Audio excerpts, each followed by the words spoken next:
रहस्यमयी गर्भ। 60 वर्ष की उर्मिला शहर के बाहरी हिस्से में अपने छोटे से घर में अकेली रहा करती थी। एक रात शहर में बहुत जोर का तूफान आया। जोर जोर से हवाएं और आंधी तूफान के साथ तेज बारिश होने लगी। उन आवाजों को सुनकर कोई भी घबरा जाता, लेकिन उर्मिला घर के सारे खिड़की दरवाजे बंद कर गहरी नींद में सो रही थी। रात के लगभग 12 बजे होंगे कि किसी ने उर्मिला के घर का दरवाजा खटखटाया। दरवाजे के खटखटाने की आवाज सुनकर उर्मिला की नींद खुलती है। आखिर इतनी रात को कौन आया होगा?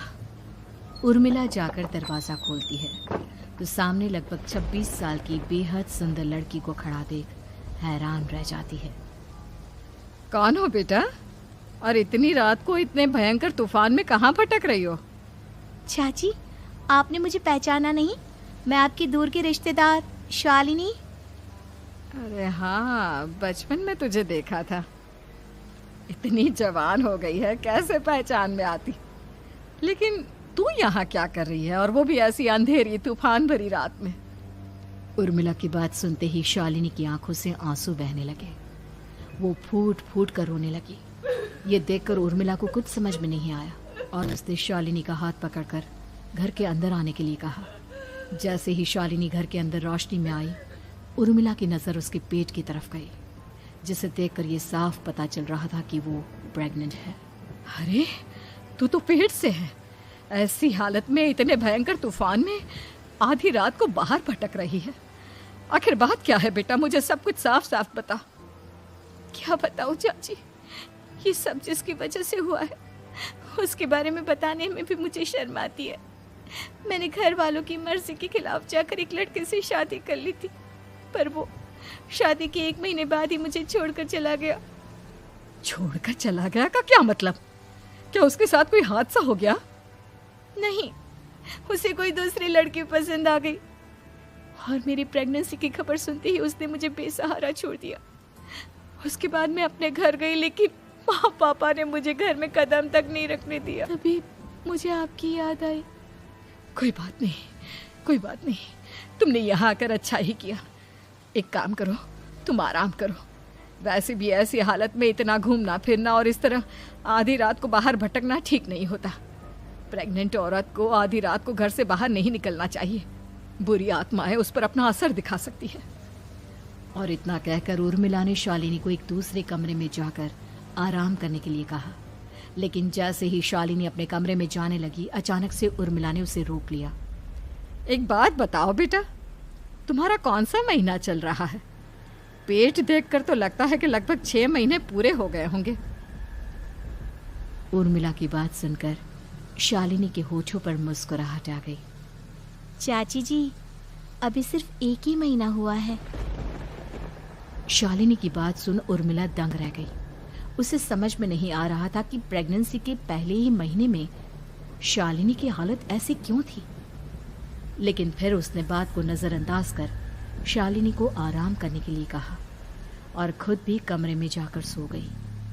अभी कुछ ही घंटे बीते थे कि अचानक से एक बच्चे के बड़े ही अजीबो गरीब बेढंगे तरीके से रोने की आवाज़ें उर्मिला के घर में गूंजने लगी। उन आवाज़ों को सुनकर उर्मिला की नींद फिर से खुलती है।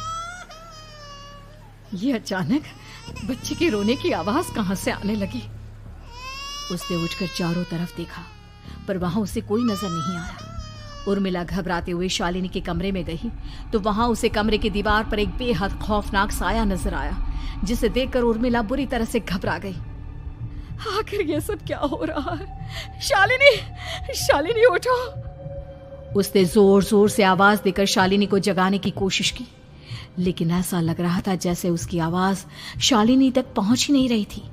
कमरे की दीवार पर एक बहुत बड़ा और बेहद डरावने दिखने वाले इंसान का साया और एक बच्चे के अजीबोगरीब ढंग से रोने और चीखने की आवाजें अब उर्मिला को ज्यादा डराने लगी थी।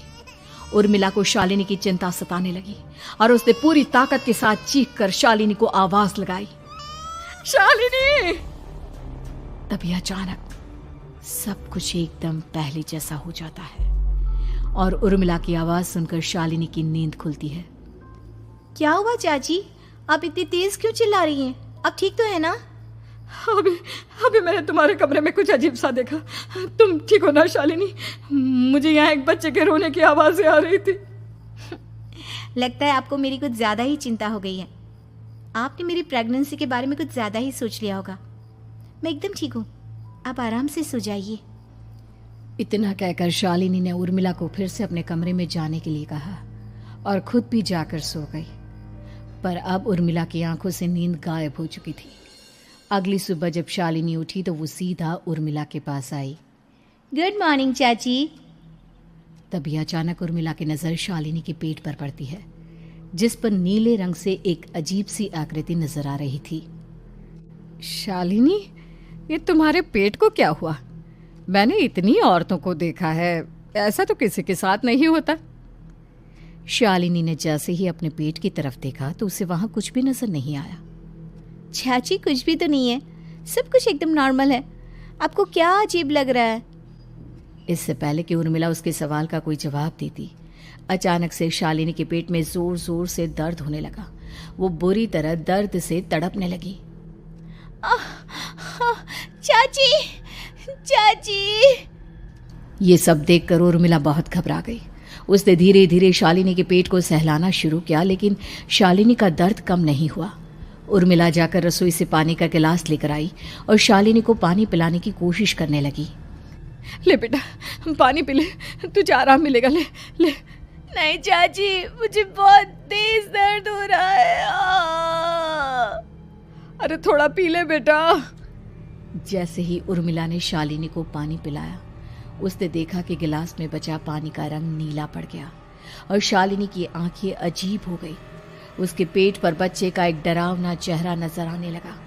ये सब देखकर उर्मिला की डर से हालत खराब होने लगी, पर तभी शालिनी का दर्द ठीक हो गया।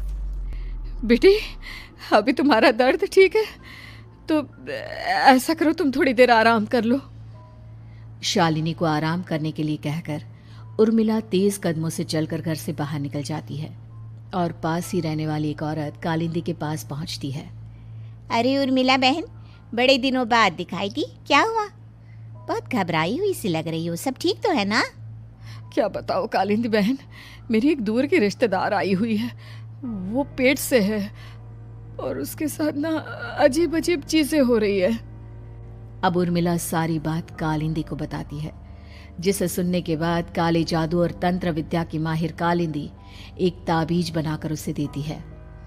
बहन, मुझे शालिनी पर किसी बुरी आत्मा का साया लगता है।